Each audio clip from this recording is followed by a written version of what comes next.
Bueno, gracias a todas las personas que se han acercado hoy a la carpa de Izquierda Unida, EPC y Juventud Comunista. Desde el Partido Comunista y las Juventudes Comunistas queremos tener una alternativa para nuestra tierra. Y tener una alternativa para nuestra tierra es tener una alternativa para el medio rural o el mundo rural. Y por eso el acto político que íbamos a hacer va a versar sobre qué propuesta política tenemos los comunistas para nuestra tierra, para el medio rural, que además, como estáis viendo últimamente, pues hay una serie de concentraciones por sanidad, plantas de biogás, etcétera. Y ante esto, los comunistas lo que tenemos que tener es una respuesta clara con nuestra propuesta política. Entonces, en el acto hoy nos va a acompañar Carlos Serrano, secretario del Partido Comunista de España en Segovia, y Aida, que era secretaria de las Juventudes Comunistas de Castilla y León. Entonces, nada, os dejo con ellos. Muchas gracias.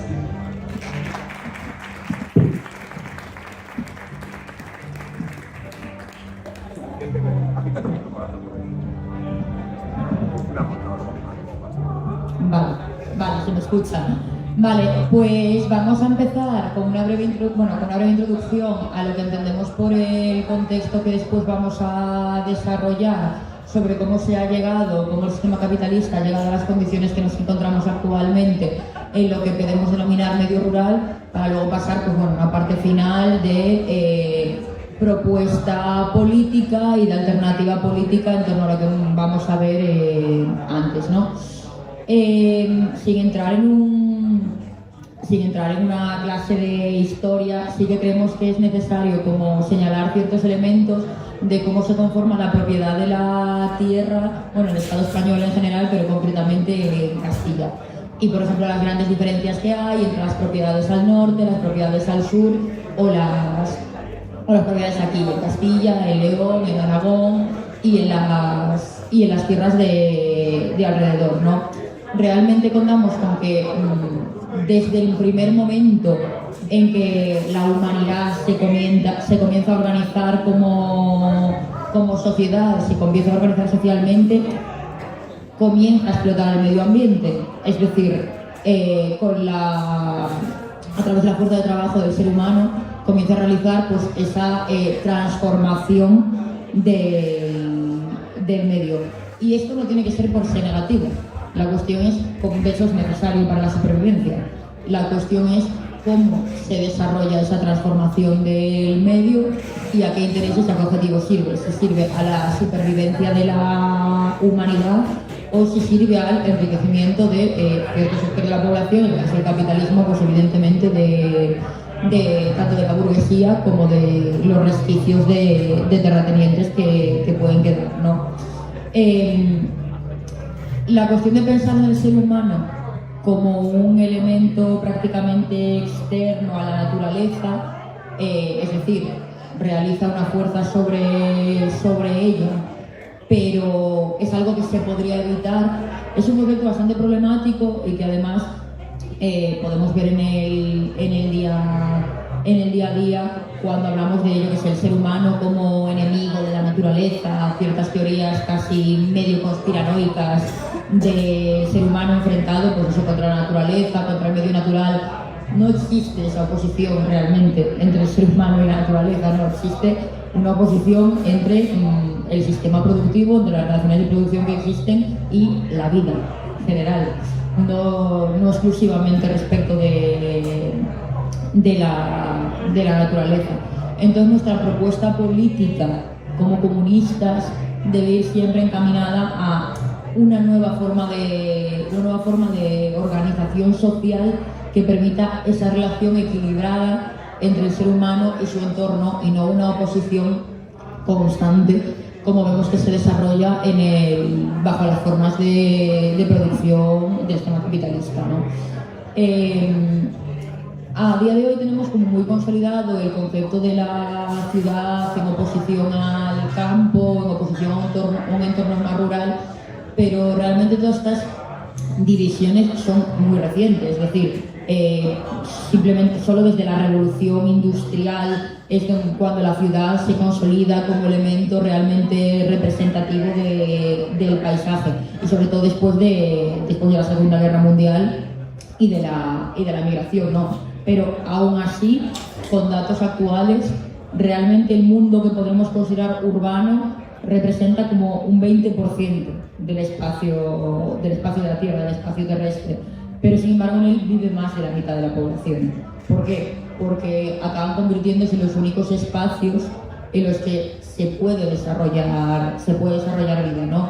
Porque el sistema de relaciones de producción simplemente usa el entorno rural, el entorno natural como una función extractivista y pues esa obtención de materias primas.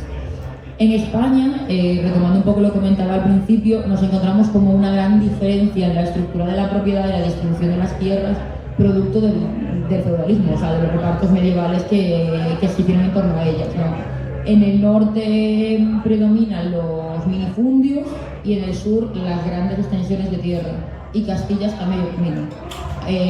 Predominan las grandes extensiones de tierra, pero sí que siguen sobreviviendo como algunas pequeñas parcelas de las que después vamos a hablar también, ¿no? Con muchos matices.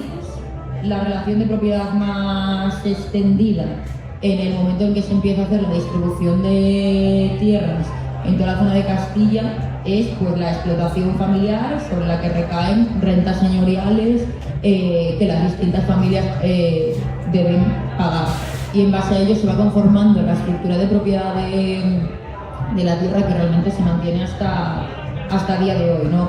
De hecho, uno de los elementos como más característicos del feudalismo de Castilla es la creación de la mezcla, ¿no? A partir de la organización de distintos sectores de la transhumancia, que genera una nobleza ganadera a menudo enfrentada con el campesinado, y es la extensión de este sistema de explotación lo que es el eje de lo que podríamos considerar en ese momento el medio rural hasta prácticamente el siglo XVIII, principios del XIX, ¿no?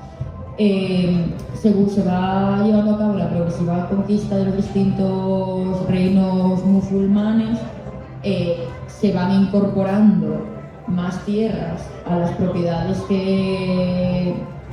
que ya la nobleza feudal tenía en la región de Castilla, y se va articulando pues, bueno, un sistema político que depende pues, de la propiedad de las tierras, ¿no? Uno de los problemas agrarios que nos encontramos en este siglo, por este siglo me refiero al XVIII, es que realmente la tierra poseía un gran valor de cambio y de posición social, era valiosísima, pero el valor de uso que tenía era bastante limitado, tanto por cómo se trabajaba, como sobre todo por cómo no se trabajaba, ¿no? De hecho, a finales del siglo XVIII, prácticamente un 70% de la tierra eran bienes en mano, en lo que se le llamaba bienes en manos muertas o bienes amortizados. Con el comienzo del siglo XIX, con la introducción del liberalismo y el comienzo pues, de un desarrollo de una burguesía terrateniente, se van introduciendo ciertos cambios en las relaciones sociales de producción, como son los procesos de desamortización, pero realmente estos procesos de desamortización no fueron concebidos como una reforma agraria, como medidas que intentasen afectar la estructura de propiedad de la tierra, ¿no? Sino simplemente pues, como la solución a los problemas que tenía la Hacienda del Estado para financiar las guerras. Y en este sentido, el proceso de desamortización no supone un acceso de la población o del campesinado a la propiedad de las tierras, sino el enriquecimiento, una vez más, de los sectores que ya eran poseedores de esos títulos de deuda y del empobrecimiento del campesinado, que hasta ese momento podía incluso hacer uso de tierras comunales o de tierras con una renta, a cambio de una renta mucho menor, ¿no? Además del evidente desarrollo del caciquismo ligado a la desaparición de estos terrenos comunales, caciquismo que a día de hoy, evidentemente no con en los mismos términos que en el feudalismo, pero se sigue pudiendo ver en la mayor parte de nuestros pueblos y en cómo operan las relaciones de intereses en ellos, que también vamos a hablar de esto más adelante, ¿no? Avanzando un poco en las dos Castillas, tanto el territorio que a día de hoy es Castilla y León como el territorio que es Castilla-La Mancha, el fin de la política, se le puede llamar así, de la Mesta, o sea, el fin de la existencia de la Mesta, por la disolución de la supresión gremial, de la estructura de los gremios, dentro de todo el proceso de desmantelamiento de la estructura feudal y de las relaciones de producción vinculadas a ella, convierte la mayor parte de las tierras de Castilla en pastos con un aumento de la producción, en este caso principalmente de cereal, ¿no? Con la derrota de la Revolución Comunera, no simplemente que se trate de una victoria económica, podríamos decir, una victoria política, sino que realmente se opta por un modelo de comercio, ¿no? O sea, se opta por la exportación en este caso de lana, en lugar de por la manufactura en Castilla, que es algo que pasaría factura en los años siguientes al resto del siglo. Realmente Castilla se quedaba sin ese ingreso inmediato de la exportación y perdía la posibilidad de aprovechar el producto de la materia prima que se producía aquí.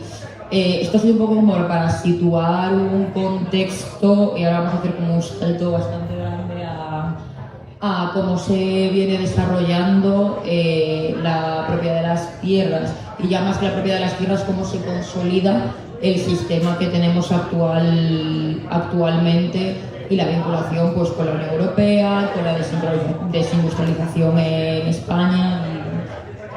Gracias, Eva. Muy buenas, ¿qué tal?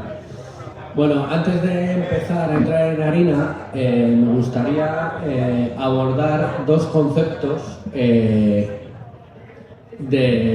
teoría marxista para abordar el medio rural, ¿no? Porque es algo que no se suele hablar cuando hablamos de la problemática del medio rural, y creo que los comunistas tenemos bastante experiencia en abordar este tipo de problemas, y a veces se nos olvida, y lo que ocurre muchas veces es que se abordan los temas con problemáticas que ha habido a lo largo de la historia, y estamos dando vueltas en la rueda y nos transformamos en algo que no somos, ¿no?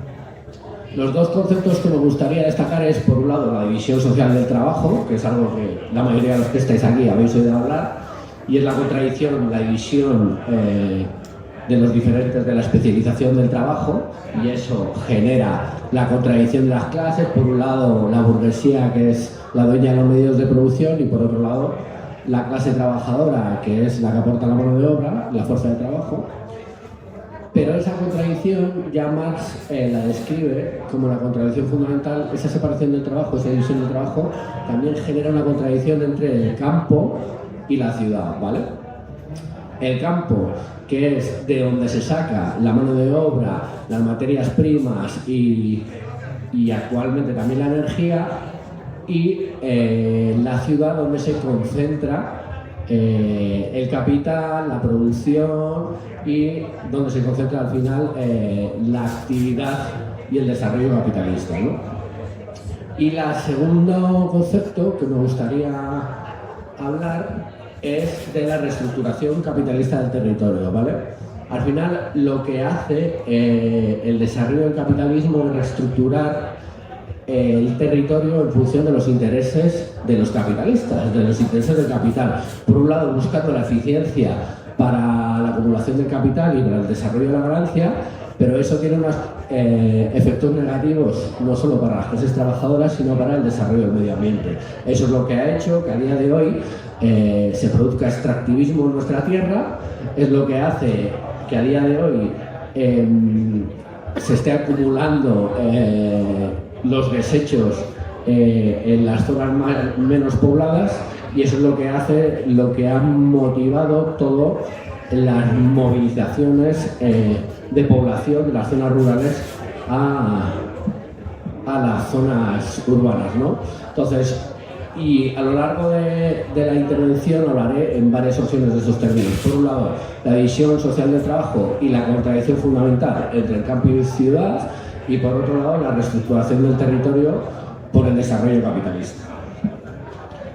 Y como estos dos conceptos son fundamentales para entender la problemática del medio rural en España, tenemos que ver cómo ha sido el desarrollo del capitalismo en España.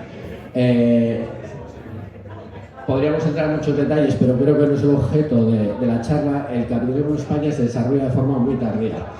En el siglo XIX, como ha explicado Aida, muy lentamente, y realmente llegamos prácticamente a los años 40, donde la industrialización ha sido muy lenta. Al principio del siglo hay una leve industrialización en los grandes núcleos, fundamentalmente en Barcelona y en Madrid. De hecho, todo el desarrollo del movimiento obrero y el desarrollo del movimiento anarquista en Barcelona se produce precisamente por esto, pero realmente es bastante leve. De hecho, os voy a dar unos breves datos sobre cómo es la población rural en 1940 en relación a principios del siglo XX, ¿vale?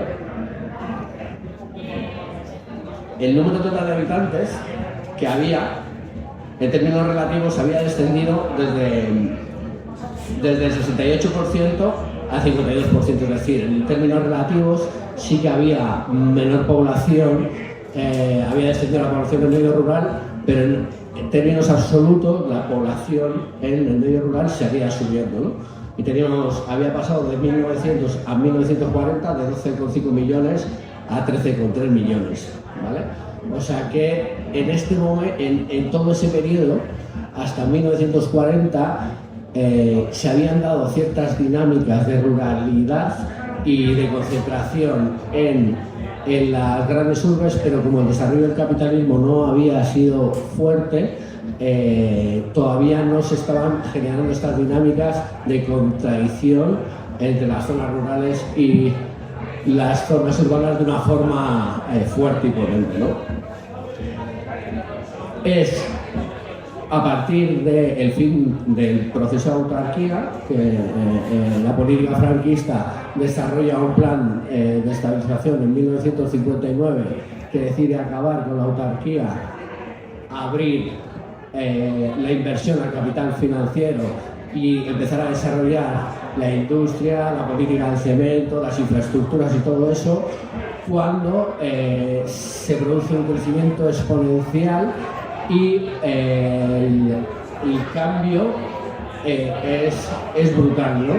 Hay una movilización desde 1959 a 1975 que los pueblos de 2.000 habitantes, el conjunto de los pueblos de menos de 2.000 habitantes, perdían 100.000 habitantes por cada año.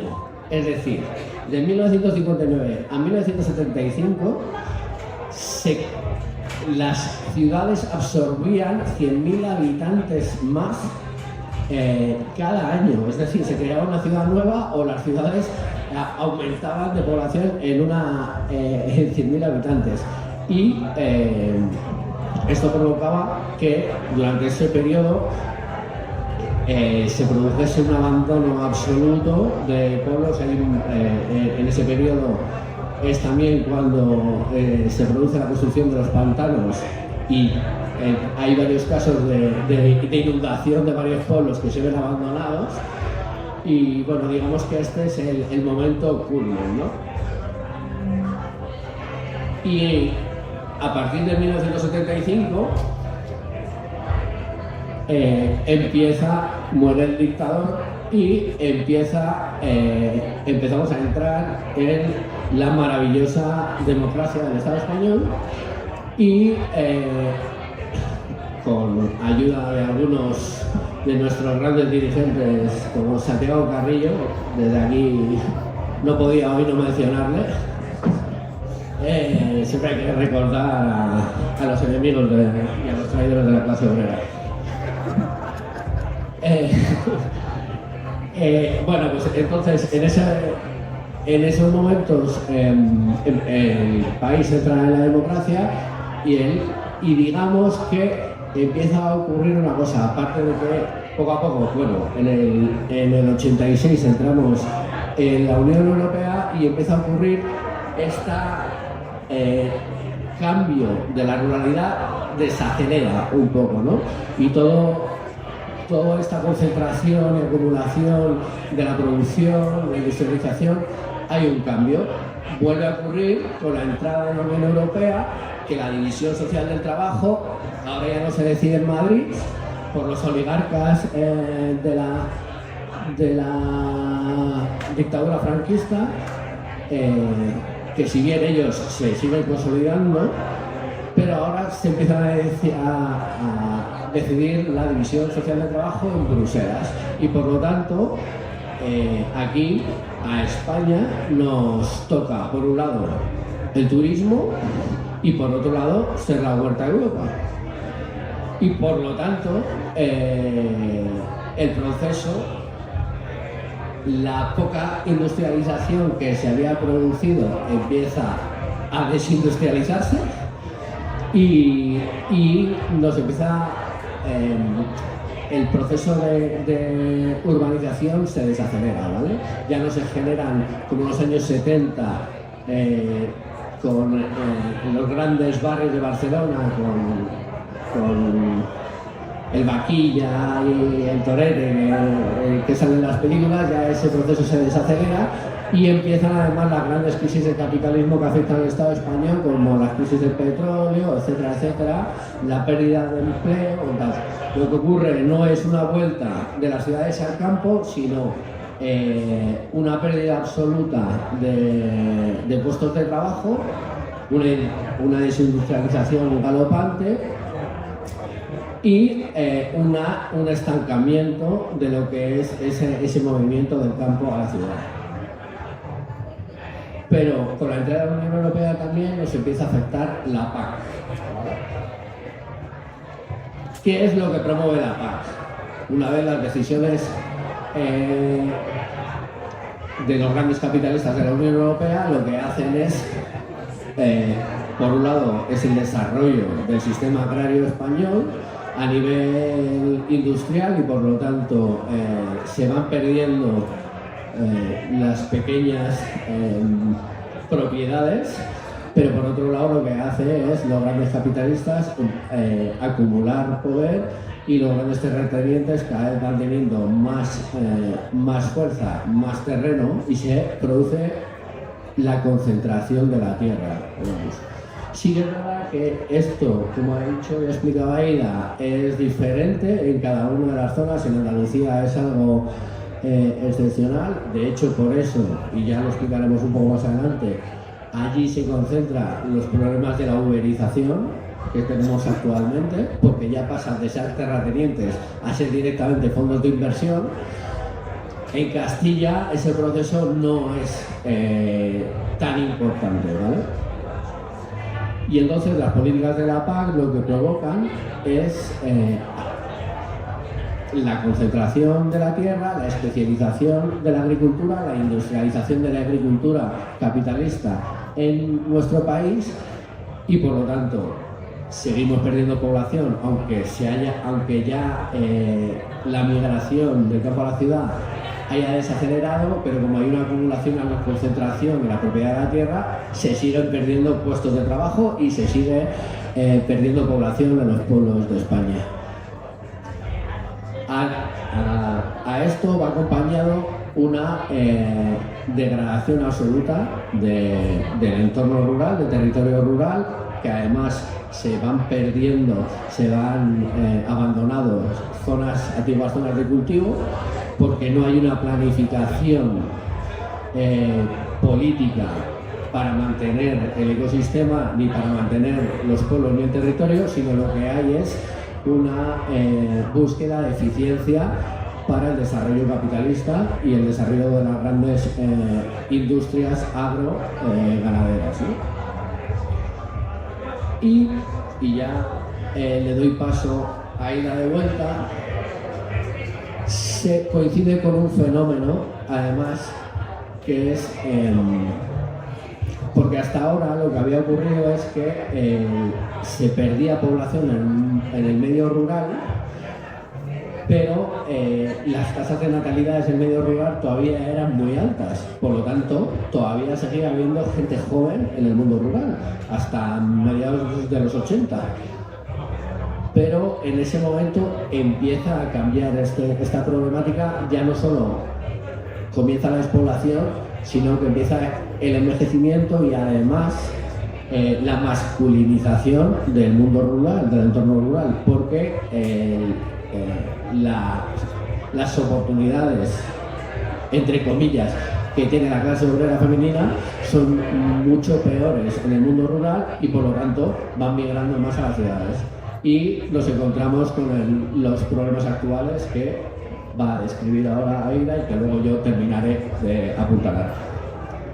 Vale, pues con qué nos encontramos actualmente, ¿no? O sea, como hemos visto a lo largo de las dos intervenciones anteriores, realmente el medio rural o semirural realmente no escapa de la lógica del capitalismo y la tendencia tanto a la concentración como a la centralización de capitales opera exactamente de la misma forma que en el medio urbano, ¿no? Como ejemplo, a día de hoy en Castilla el 10% de los propietarios concentran más del 50% de las tierras. Algún ejemplo así emblemático, la Casa de Alba tiene un total de 17 propiedades entre castillos, fincas, palacios y demás distribuidas por toda Castilla, ¿no? Y en eso se divide realmente a día de hoy lo que podemos considerar el medio rural, ¿no? Por un lado, grandes familias aristócratas y por otro, grandes empresas agroganaderas y fondos de inversión. Y mientras tanto, las propuestas políticas que nos encontramos son totalmente impotentes, ¿no? O sea, las propuestas políticas socialdemócratas del campo como un oasis de libertad, como ese sitio al que escapar de los ritmos del capital, para la clase trabajadora son realmente muy distintos. El año pasado, en 2023, en la zona de Soria y Burgos se desarticuló una red que explotaba 45 temporeros, la mayor parte migrantes, sin contratos, sin alta en la seguridad social. En Valladolid, a finales del año pasado, se detuvo a un empresario agrario por emplear a migrantes en situación irregular, en condiciones con jornadas de más de 10 horas, sin descansos, alojamientos insalubres, descuentos forzosos del escaso salario que ya tenían para transporte y vivienda, etc. Y organizaciones como Asaja o COAG, disfrazadas de sindicatos, no son más que la COE en otro sector de la producción distinto, no son menos organización patronal de lo que lo puede ser, aunque sí que tienen otra consideración social, en parte por esta gran idealización del campo que podemos ver desde ciertos sectores, ¿no? Pero ¿por qué se caracteriza realmente actualmente este medio rural? Por una asistencia sanitaria más que deficiente, por un transporte público totalmente inexistente y por el acceso a conexiones de internet que nos dejen, que nos permitan estudiar o trabajar totalmente inoperantes. Eso ya sin hablar de oportunidades de ocio en las que ya casi ni entramos a analizar, ¿no? Y si para poder vivir y para poder tener de qué vivir en el medio rural es complicado para toda nuestra clase, pues lo es aún más para la juventud, ¿no? Para un sector que si ya estaba especialmente precarizado, lo está aún más si nos remontamos a sectores más específicos de la producción que ya de por sí a día de hoy tienen peores condiciones, ¿no? igual que no escapa de las tendencias de concentración, centralización de capital y de medios de producción, tampoco nos escapa de las propuestas de situar al Estado como esa vía, como esa única vía para una supuesta mejora, ¿no? Para una mejora a través de las estructuras del Estado, del propio sistema económico. Pero como hemos visto según analizábamos el propio desarrollo territorial, no se trata de un accidente del capitalismo, ¿no? Es lo mismo cuando hablamos de, por ejemplo, la vivienda. No se trata de que algo le haya salido mal al capitalismo y por eso estamos en la situación en la que nos encontramos.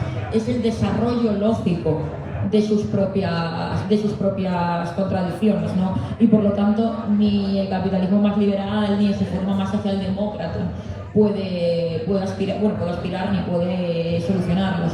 ¿Qué es lo que sí pueden hacer? Mercantilizarlo de maneras nuevas, de maneras distintas. Pero eso no le quita que siga siendo el propio desarrollo natural del capitalismo, ¿no? Realmente a día de hoy podemos identificar como dos vías principales entre lo que podríamos llamar pues las propuestas políticas para el medio rural. Y es mucho más complicado identificar una distinción política de lo que podemos tener en el mundo del medio urbano. La típica frase que hemos escuchado todos y que además es verdad, de no se votan partidos, se votan personas. Entonces, una de las grandes fundamentos o bases es como un nuevo caciquismo. No en las mismas formas del que analizábamos anteriormente, pero sí una nueva forma de caciquismo, ¿no? ¿Cuáles son las dos propuestas principales que nos encontramos para esta revitalización? Por un lado, la turistificación. Es decir, la idea de poner el pueblo bonito para veraneantes, turistas, de hacerlo atractivo para la gente que no vive en él, no hacerlo útil para la gente que vive y desarrolla su vida en él, ¿no? Nietos y hijos de los que siguen viviendo en los pueblos, o simplemente gente que normalmente en algún momento ha mantenido una tradición, una vinculación familiar.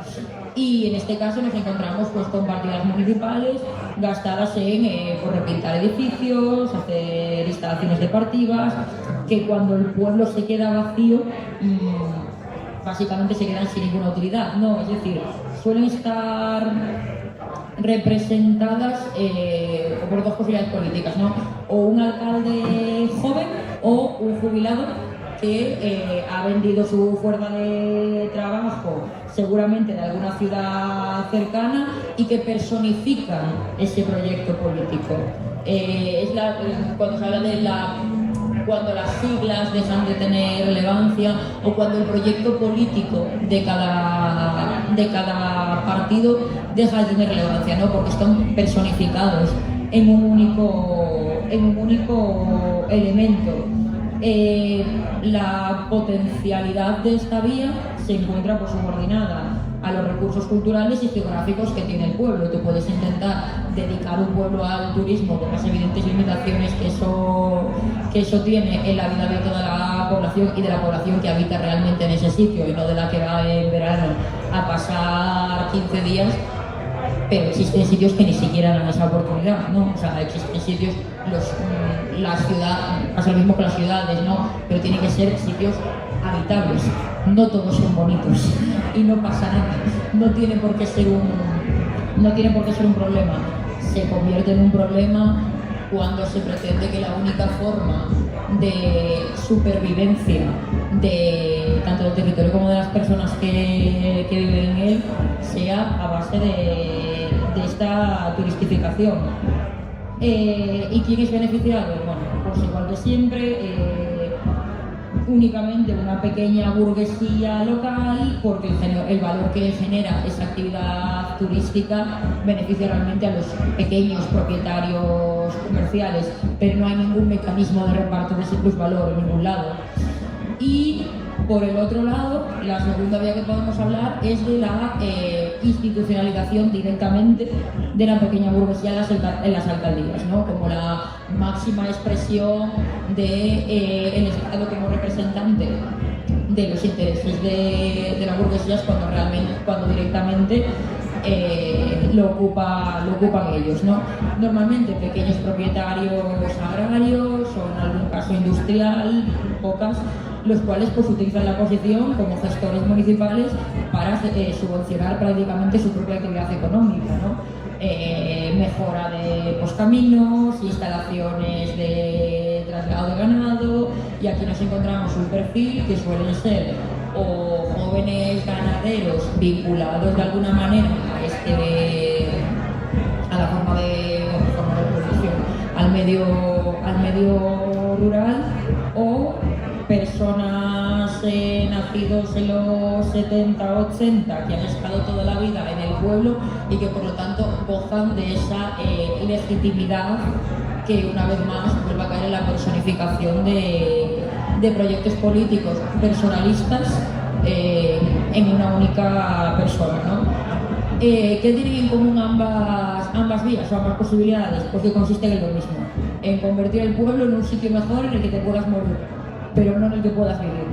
No hay una propuesta que permita superar las contradicciones de clase en el medio rural que antagonizan a los trabajadores frente a una pequeña burguesía local, con la que incluso muchas veces existe pues una simpatía social o lazos de parentesco que enturbian mucho más esta diferencia de clase, ¿no?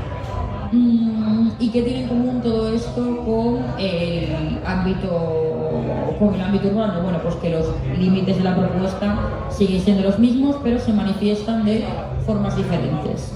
La dependencia institucional hace que no haya ninguna posibilidad de desarrollo económico con los propios medios del ayuntamiento, y la gestión municipal se acaba convirtiendo en una tortura de burocracia y de pedir prácticamente favores a diputaciones o estructuras superiores o comunidades autónomas para intentar obtener unas mejoras en infraestructura o de financiación que tardan años en llegar, cuando llegan, y ninguna de esas medidas, incluso tras mucho insistir y conseguirlas, consigue fijar la población en el territorio, ni tiene posibilidades de conseguir fijarla, ¿no?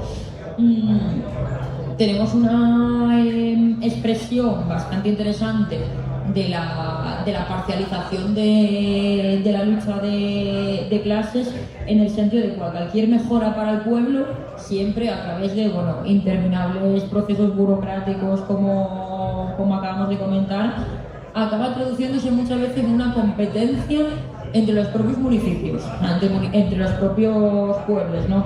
Una lucha por las migajas que X comunidad o que X diputación o que X ministerio, a través del Fondo de Inversión número 15 de la Unión Europea, puede dar al medio rural. Y de hecho aquí tenemos a la principal protagonista, a la Unión Europea, con mecanismos pues bueno, como los famosos fondos FEDER, que por ejemplo, si nos dedicamos a analizar en qué se invierten, gastan, consumen en Castilla y León, se han principalmente a proyectos contra la despoblación.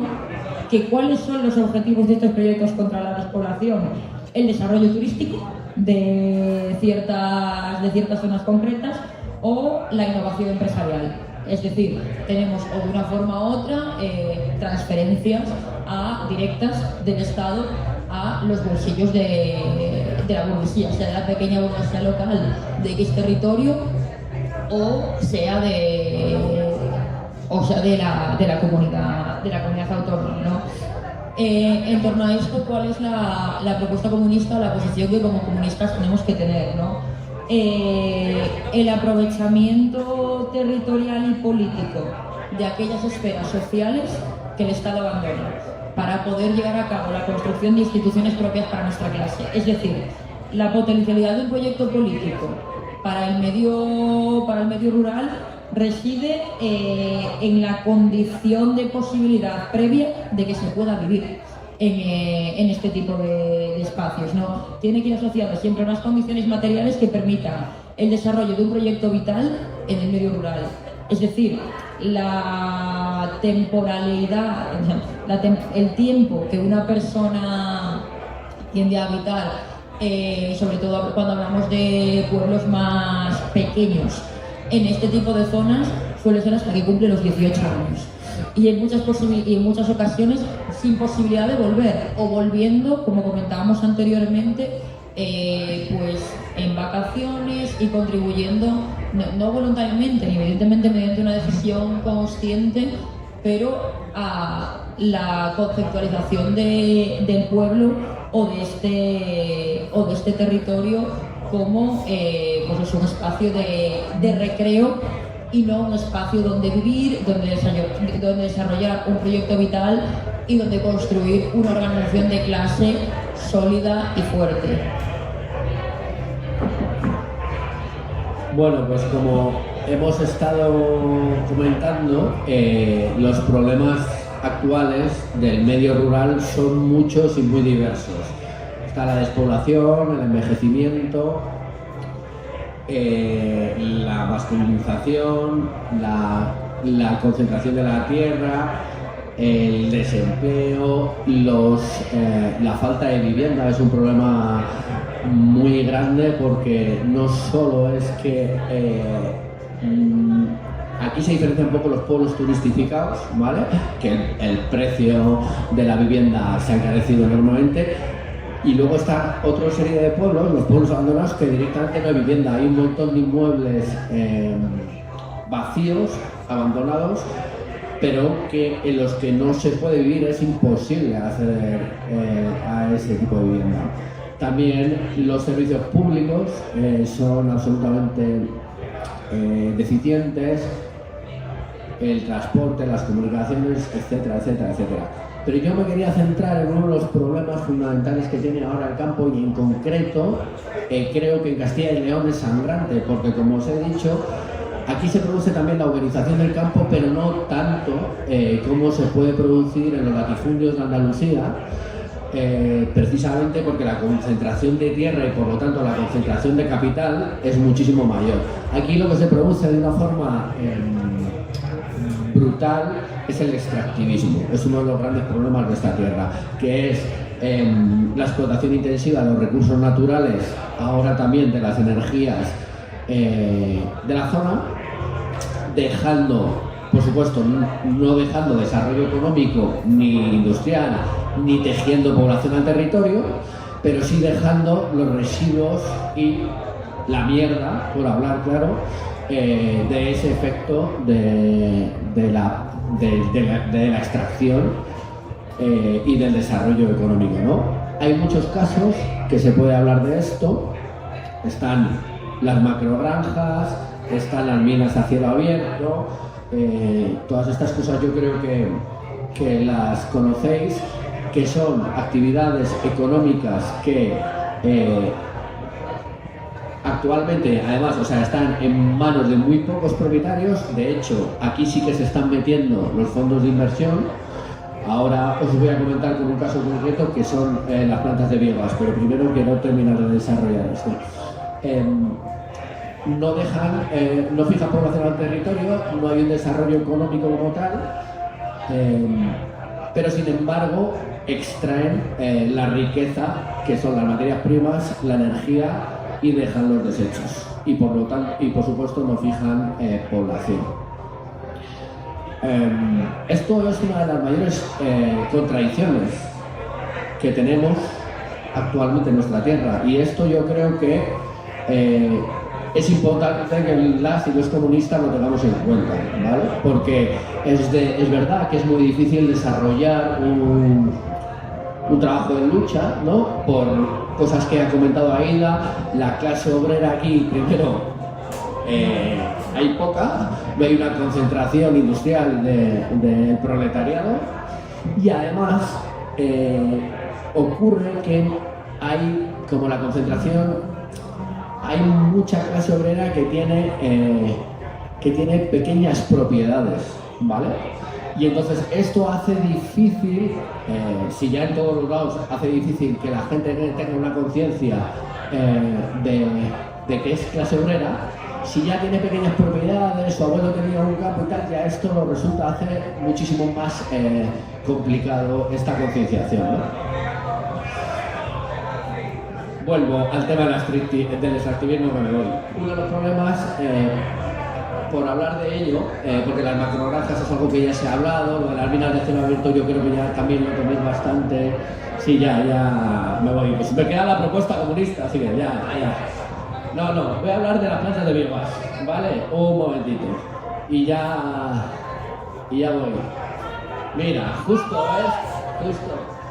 Muy bien.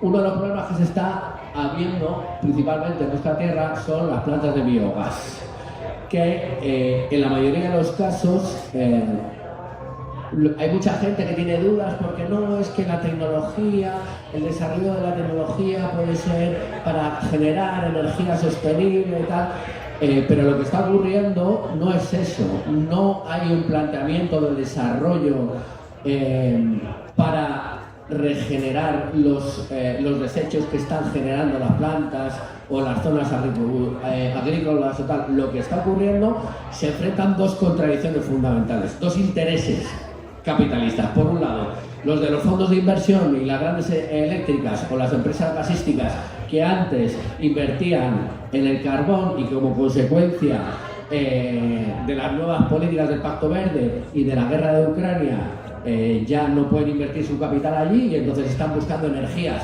que ellos dicen limpias donde invertir, y por otro lado los intereses de las grandes empresas agroganaderas y lo que está ocurriendo, y por eso hay este boom especulativo actualmente, es precisamente que se combinan estos dos intereses capitalistas, que eso para nada, en ningún caso promueve el desarrollo o la limpieza o el desarrollo de energías limpias para nuestra tierra. Además, lo que se están implantando, gracias a la colaboración, una vez más, de las instituciones públicas con las subvenciones para este tipo de producciones, es plantas de biometano, que no solo es biogás o pequeñas plantas de biogás que generan calor o que cogeneran electricidad a través de turbinas, sino lo que hacen es necesitan mucha cantidad de gas y hacen que además el metano es un gas muy contaminante, y además necesitan plantas muy grandes, con muchos desechos, transporte de camiones, etcétera, etcétera, etcétera, etcétera. Entonces, este es uno de los problemas importantes que estamos teniendo en Castilla y León y a los que hay que combatir. Propuesta comunista, ahora sí que sí. Capital, ya estamos en el canal. Creo que las y los comunistas tenemos dos cuestiones que hacer. Por un lado, la propuesta comunista a día de hoy, es decir, las y los comunistas tenemos que enfrentar las contradicciones principales que estamos teniendo en nuestra tierra. Aquí creo que lo tenemos claro. Por un lado, los servicios públicos. El otro día en Valladolid, hace un mes, hubo una concentración en Valladolid y creo que las y los comunistas tenemos que estar allí sí o sí para plantear y decir que la clase obrera, la clase trabajadora tiene derecho a una salud y que justo las grandes empresas sanitarias están beneficiándose y los que no tienen derecho a la salud son la clase obrera. Y por otro lado, y fundamental, estas contradicciones que se están generando precisamente el extractivismo. En las macrogranjas, en las plantas de biogás, etcétera, etcétera. Aquí es donde las y los comunistas podemos incidir, porque es donde se están generando las mayores contradicciones que genera el capitalismo. No se genera en una grande fábrica de la contradicción del capital-trabajo, pero sí se genera por el propio desarrollo del capitalismo, la extracción de materia prima y la generación de residuos y desechos. Y por otro lado, tenemos que tener la propuesta estratégica y de largo recorrido de las y los comunistas. Vamos a ver, si lo que está generando el problema y la división entre el campo y la ciudad es el desarrollo del capitalismo, porque lo que está haciendo es que la acumulación del capital está acumulando población y el desarrollo productivo en esta zona, precisamente lo que hay que hacer es cambiar eso, y necesitamos un sistema político y económico que vaya en contra. Estamos aquí, esto es difícil, la música, ya te digo. Precisamente en contra de ese desarrollo político capitalista. Lo que necesitamos precisamente es un sistema político que ponga encima de la mesa los intereses de la clase obrera, de las personas, el desarrollo de la vida en común y a la vez de proteger el ecosistema en el que se desarrolla esa vida, es decir, que ponga los intereses de la clase obrera y del medio ambiente, la protección del medio ambiente y la conservación del medio ambiente por encima de los intereses y el beneficio de los capitalistas. Eso, que es muy amplio, es básico. Si los intereses de los capitalistas siguen estando por encima de los intereses del pueblo, del desarrollo del territorio y del medio ambiente, seguiremos teniendo un problema en el medio rural. Muchas gracias, espero haberme extendido mucho. Salud y adelante.